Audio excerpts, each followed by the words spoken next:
मित्रांनो राम राम. आजच्या व्हिडिओमध्ये मित्रांनो आपण चालू आपल्या प्रवासाला सुरुवात झाली आता आणि आपण आता चाललोय ओंकारेश्वरला मूर्ती आणण्यासाठी बरं का मित्रांनो. आपलं भगवान महादेवांचं शिवलिंग पिंड म्हणतो आपण, त्यानंतर नंदी महाराज आणि नागदेवता अशा 3 वस्तू आपण मित्रांनो ओंकारेश्वरला घ्यायला चालू बरं का. आणि आता प्रवासामध्ये बघा आपल्या बऱ्याच गाड्या अशा ओव्हरटेक करत चालल्या आणि हे चंदनपुरी घाटातून चाललोय मित्रांनो आपण बरं का. चंदनपुरी घाट म्हणून जिथं मागच्या वेळी तुम्हाला नाही का दाखवलं होतं का जे माळसाला घेऊन खंडराव महाराज चंदनपुरीवरून घेऊन गेले होते नाही का धनगराच्या रूपानं. तेव्हा असं दैविक अवतारेच्या ठिकाणी आपण निघालो बरं का मित्रांनो. आणि हे चंदनपुरी म्हणून ठिकाणी हा डोंगर पण चंदनपुरीचा आहे. खूप असा मोठा इतिहास मित्रांनो. जेवढे पण अवतार आहे मित्रांनो महाराष्ट्रातील नाही का देवी देवतांचे सगळे महादेवांचे अवतार आहे. हे आपल्याला मान्यच करावं लागणार आहे आणि बऱ्याच गोष्टी 100% तुम्हाला मानावंच लागणार मित्रांनो बरं का. आपण चालू मित्रांनो चंदनपुरी घाटातून आणि हा नॅशनल हायवे मित्रांनो. मागच्या व्हिडिओमध्ये तुम्हाला तसं चांदोरीचं ठिकाण दाखवलं होतं मित्रांनो. खूप असा भारी डोंगर बरं का. बरेच पर्यटक अशा ठिकाणी येत असतात नाही का, ज्यांना पण आता महाराष्ट्राचं आपलं कुलदेवता जर समजा झालं ना खंडराव महाराजच बरं का मित्रांनो. आणि कुलदेवता म्हणजे देवी राहते ना ती बरेच लोकांची रेणुका माता राहते, सप्तशृंगी माता राहते, अशा वेगवेगळ्या रूपाच्या कुलदेवता काही काहींच्या महाराष्ट्राबाहेर सुद्धा कुलदेवता राहता नाही का. आणि कुलदैवत म्हटलं तर तुमचं खंडराव महाराज आपल्या महाराष्ट्राचं सगळ्यांचं एकच राहतं मित्रांनो. आणि कमेंट करून सांगा मित्रांनो तुमचं कुलदैवत कुठलं आहे मित्रांनो. आता आपला प्रवासाला सुरुवात झाली बरं का. आणि आपली साधी गाडी आहे मित्रांनो, पिकअप गाडी मस्तपैकी. आणि कारण हे पिकअप गाडीवाले बालाजी भाऊ म्हणून येते आणि असे खूप धार्मिक बरं का मित्रांनो. आणि त्यांची गाडी ना कंपल्सरी असं वारी संप्रदायामध्येच आहे, वारकरी संप्रदायामध्ये. म्हणजे देवी देवतांचं काही दर्शन वगैरे असेल काशी, गया, पंढरपूर, गाणगापूर, शिंगापूर, शनिशिंगणापूर अशा ठिकाणी ही गाडी कंपल्सरी जात असते. बघा मित्रांनो खूप असं सृष्टी सौंदर्याचा आनंद घेत आम्ही मित्रांनो आता चाललोय. जाता जाता आपल्याला ब्रिजाशनी देवी लागणार मित्रांनो. मग त्या ठिकाणी त्यांना सांगून ठेवलं का तिथं दर्शनासाठी आपल्याला 5-10 मिनिटं थांबायचे म्हणून.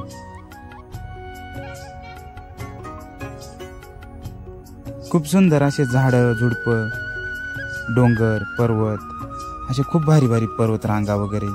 आणि बरेच आता नॅशनल हायवे असल्यामुळे मुख्य महामार्ग आहे ना मित्रांनो हा आपल्या महाराष्ट्रातून सर्वाधिक अंतर याच आहे या राष्ट्रीय महामार्गाचं.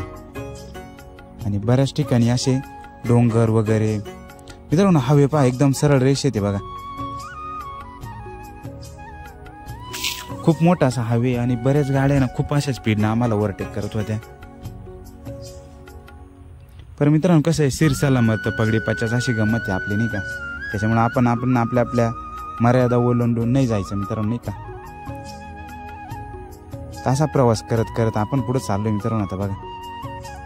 आणि आम्ही पाठीमागच्या साईडला बसलेलो होतो बरं का मित्रांनो. म्हणजे आमचा जो LCD म्हणतो ना LED TV ते पिकअप म्हणून जेवढा चौकट बॉर्डर राहते ना तिथून जेवढं पण आम्हाला दाखवता येईल तेवढं पण आम्ही दाखवण्याचा आमचा छोटासा गरीब माणसाचा प्रयत्न मित्रांनो.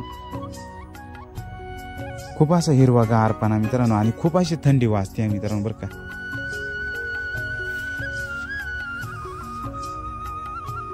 आणि सुंदर असे मधोमध झाडं लावलेले मित्रांनो. आणि मित्रांनो ह्या सीझनमध्ये तुम्ही भारताच्या कोणत्या पण टोकामध्ये गेले ना तर थोडासा गारवा आईस बरं का. आणि मागच्या व्हिडिओमध्ये आम्ही तुम्हाला आहे ना उज्जैन वगैरे दाखवलं होतं नाही का. तो पण व्हिडिओ नक्की जरूर बघा.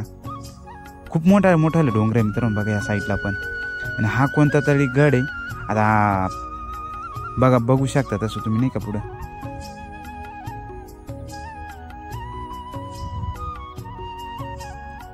वृक्षवल्ली आमा सोयरे वनचरी अशी गंमत आहे मित्रांनो आपलीवाली नाही का. वृक्ष पाहिजेच मित्रांनो. कारण जर तुम्हाला पाणी सांभाळायचं असेल ना म्हणजे 3 ऋतू तुम्हाला जर सांभाळायचे असेल तर वृक्ष तुम्हाला पाहिजेच.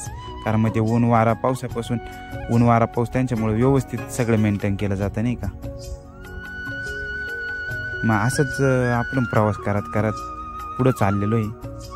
बरेच काही गावं लागले मित्रांनो. हा एक गड लागला आम्हाला आणि या गडाचं नाव नाही सांगते. आणि चंदनपुरी मांग गेले मित्रांनो बरं का. आणि हा पण चंदनपुरी सारखाच गड आहे. हा मालेगावच्या पुढं आहे मित्रांनो बरं का, धुळ्याच्या अलीकडं आणि मालेगावच्या पुढं. हा मधोमध हा डोंगर दिसला मित्रांनो. कुठला किल्ला आहे काय माहित नाही, तुम्हाला जर माहित असेल तर कमेंट करून नक्की सांगा बरं का आपल्याला. असा धबधबा वगैरे असं दृश्य होतं मित्रांनो बरं का या डोंगराला. म्हणजे आता उन्हाळा लागला, थोडंसं गवत वगैरे वाढत चाललंय नाही का.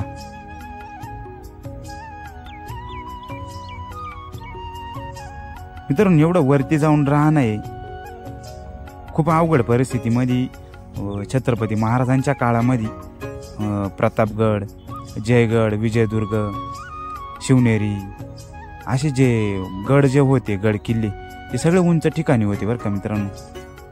तुमचं संभाजीनगरचं दौलताबाद किल्ला असं उंच ठिकाणी मित्रांनो. दौलताबाद किल्ला आणि मित्रांनो औरंगजेबाला शेवटपर्यंत जिंकता आला नाही बरं का. त्याच्यामागं काहीतरी कारण आहे मित्रांनो. कारण त्याचा जो कडा होता ना असा सपाट प्लेन होता मित्रांनो. म्हणजे त्याला गोरपड चढायचा काही विषयच नव्हता डायरेक्टली. त्याच्यामुळे आणि तिथपर्यंत हे बॉम्ब वगैरे असं काही जात नव्हतं मित्रांनो. ज्यावेळेस पण हल्ला वगैरे होता असं नाही का त्यावेळेस. असा प्रवास करता करता मित्रांनो हा आपल्यापर्यंत व्हिडिओ दाखवायचा होता आपल्याला डोंगराचा. खूप असा नयनरम्य दृश्य आहे मित्रांनो. तेवढ्यातच भारत पेट्रोल पंप लागला बघा. आणि मित्रांनो इथं ना महाशिवपुराणाचे एक महाराज म्हणून, त्यांचं नाव नाही आता आम्हाला माहिती, त्या महाराजांची महाशिवपुराण म्हणून चालू होतं बरं का अशा ठिकाणी. आणि दोन्ही साईडला पेट्रोल पंप आहे. एक इंडियन म्हणजे भारतीय ऑइल आणि एक भारत ऑइल असं म्हणून. हा दुसरा एक किल्ला लागला मित्रांनो. हे होतं मालेगाव आणि धुळ्याच्या मध्यवर्ती ठिकाणचं. बऱ्याच ठिकाणी कपाशी, गहू मित्रांनो. इकडं थोडंसं बागायती क्षेत्र नाही बरं का, कारण पाण्याचा तुटवडा वगैरे या ठिकाणी. आणि धुळा मालेगाव खानदेशमध्ये येतो बरं का.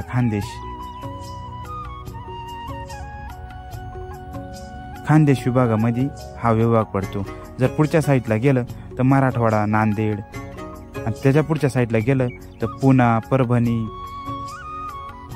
सोलापूर, कोल्हापूर, सातारा, सांगली अशा ठिकाणी लागतं मित्रांनो. हे जेवढं पण पर्वत दिसतंय ना सगळे लाल दगडाचे बरं का. समोर तुम्हाला दिसतोय ना सगळं लाल दगड आहे. विचार करा मित्रांनो. तिथं पण मनुष्यानं अतिक्रमण केलेलं आहे अशा ठिकाणाला. चला बराच मोठा प्रवास आहे बरं का मित्रांनो आपलावाला. खूप असा मोठा प्रवास आहे. आणि हा पाईप जो दिसतोय मित्रांनो हा पाईपलाईन आहे बरं का मित्रांनो. पाठीमागं एक धरण गेलं ते आम्ही सांगायचं राहून गेलो थोडंसं नाही का. हे बघा बालक मोटरसायकलवरती पण फॅमिली चालली मित्रांनो बघा. आता त्यांचा प्रवास कुठं असेल ते त्यांनाच माहिती. खूप असा सुंदर असा प्रवास करत करत मित्रांनो आपण बिजासनी माताला चाललोय. कारण आपलं पहिलं ठिकाण बिजासनी माता.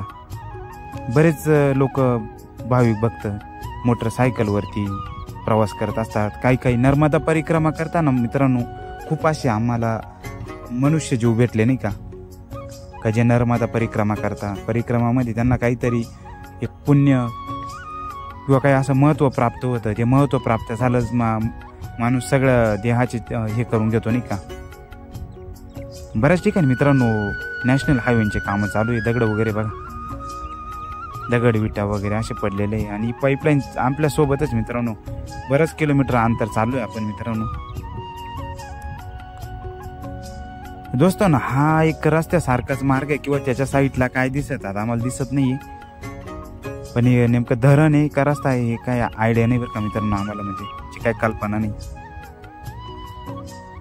आणि जागजागी बाबळीचे झाडं, हरणं पण दिसले मित्रांनो आपल्याला बऱ्याच ठिकाणी बरं का. 2-1 हरणं पण दिसले त्याच्यामध्ये. आणि ऊन लागलंच नाही मित्रांनो कारण थंडीची एवढी ना का उष्णता जाणवतच नाही. पण मार्च नंतर जर तुम्ही या साईडला धुळा मालेगाव साईडला जर आले तर उष्णता वगैरे लागते बरं का. तसं आम्ही छोटासा प्रयत्न आपल्या दाखवण्याचा आपल्या प्रेक्षकापर्यंत. मित्रांनो चॅनलवरती नवीन असाल तर चॅनल सबस्क्राईब करत चला, लाईक करत चला.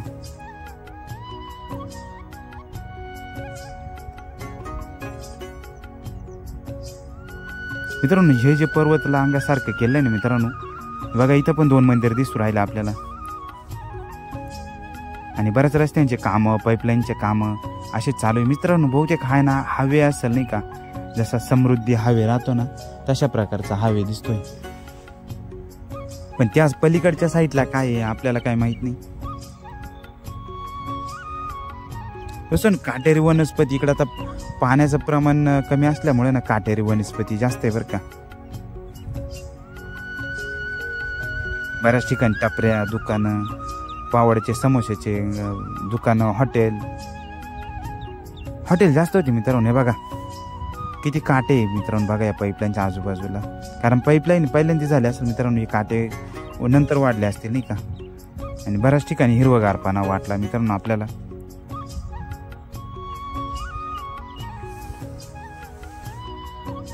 मित्रांनो असं तुम्ही पण बाहेर फिरत जा बरं का, कारण खूप असा मनमोकळा आनंद, निसर्गाच्या सानिध्यामध्ये फिरणं वगैरे खूप असं छान वाटतं नाही का.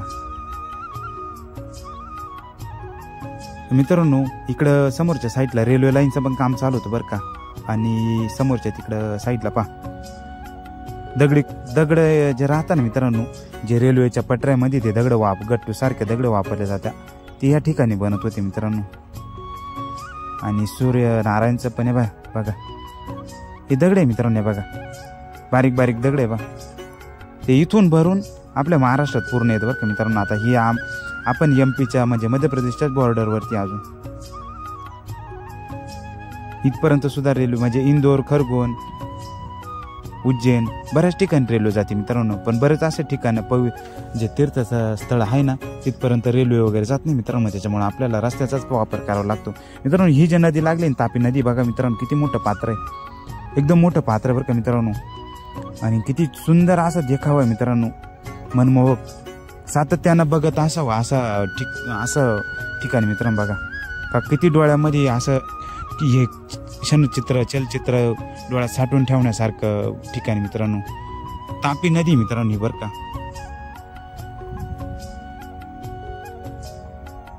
मित्रांनो पुढे जाऊन आपल्याला नर्मदा माता पण लागणार आहे, पण ही सध्या तापी नदीचं दृश्य तुम्हाला दाखवतोय.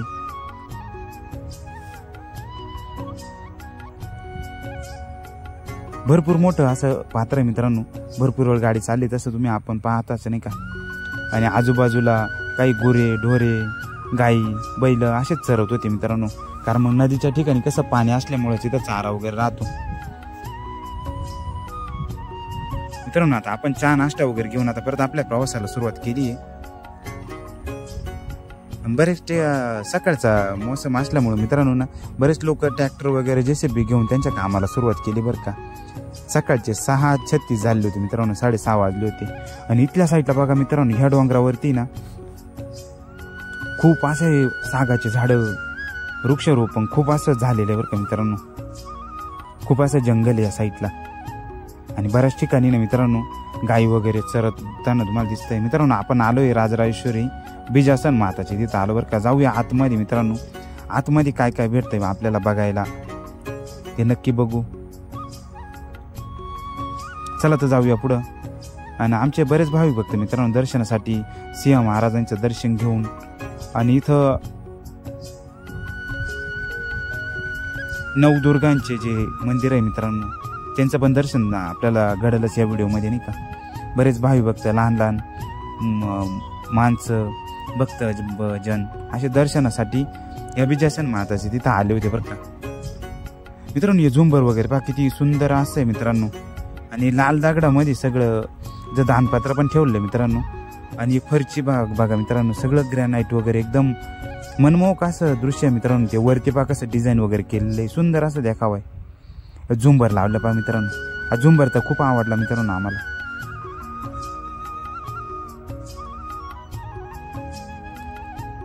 सर्व मंगल मांगल्ये शिवे सर्व साधिके शरण्य त्र्यंबके गौरी नारायणी नमस्तुते, अशी बिजासनी माता आहे मित्रांनो. पण इथला इतिहास वगैरे कुठे लिहिलेला वगैरे नाही मित्रांनो.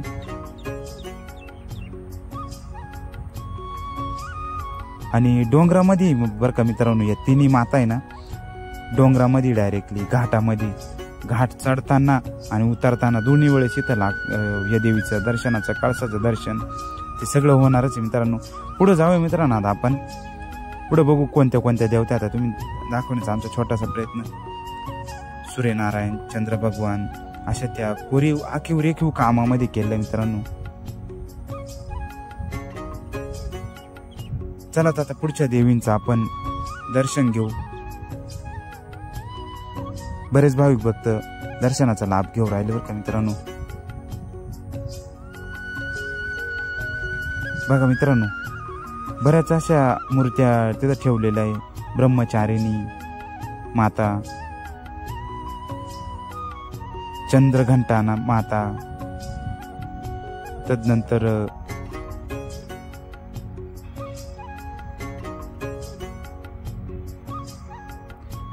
मनकामिनीश्वरी,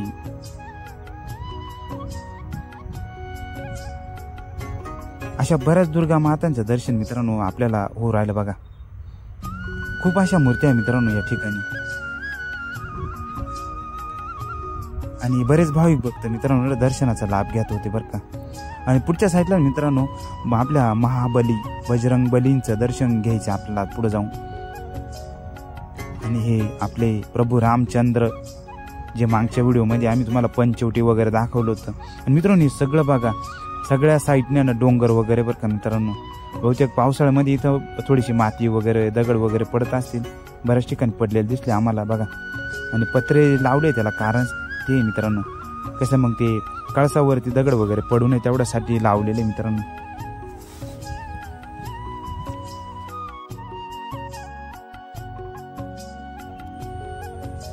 मित्रांनो इथं अजून बरेच तीर्थ आहे बरं का. जसे प्रभू रामचंद्र वगैरे झाले, त्यानंतर परत इथे 3 मातांचं मंदिर. जणू ब्रह्म विष्णू महेशच मित्रांनो इथं अवतरले असं या ठिकाणी. बिजासनी माता म्हणून, बटुक भैरव. बटुक भैरव म्हणजे भैरवनाथाचा मित्रांनो वर्णन आहे बरं का. स्तोत्र पण आहे बटुक भैरव महाराजांचं. हे बरेच बघा मित्रांनो.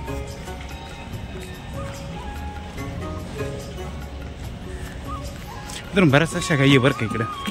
किती गाई आहे बघा. जय मा नर्मदा गोशाळा असं म्हणून मी. आणि बिजासनी माता याच्या इकडे आलो बरं का मित्रांनो. समोरच्या साईडला पहा किती गाई पहा किती भरपूर अशा गाई वगैरे.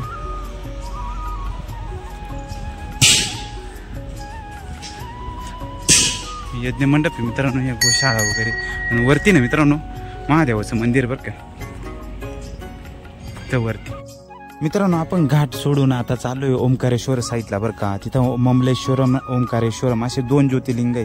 मग आता पुढच्या व्हिडिओमध्ये आम्ही त्या 2 ज्योतिर्लिंगांचं दर्शनाचा लाभ घेण्याचा आम्ही प्रयत्न करतोय मित्रांनो.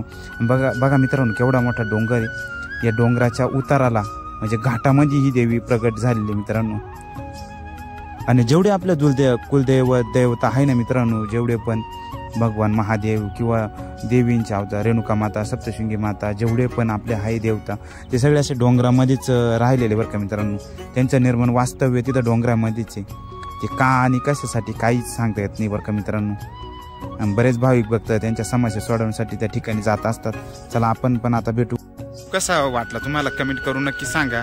आणि असेच नवनवीन व्हिडिओ मित्रांनो तुमच्यापर्यंत पोहोचवण्याचा आमचा छोटासा प्रयत्न आहे आमचा नाही का. आणि मित्रांनो लवकरच या मंदिराचं काम चालू आहे मित्रांनो. या मंदिराचा पण व्हिडिओ तुम्हाला दाखवण्याचा आम्ही छोटासा प्रयत्न करू. व्हिडिओ जर तुम्हाला आवडत असेल मित्रांनो कमेंट करून नक्की सांगा. लाईक करा, चॅनलला सबस्क्राईब करा, शेअर करा मित्रांनो. चला मित्रांनो भेटू पुढच्या व्हिडिओमध्ये. जय जिजाऊ, जय शिवराय. धन्यवाद मित्रांनो. आणि ऊन बघा किती झालं मित्रांनो, खूप असं ऊन झालं.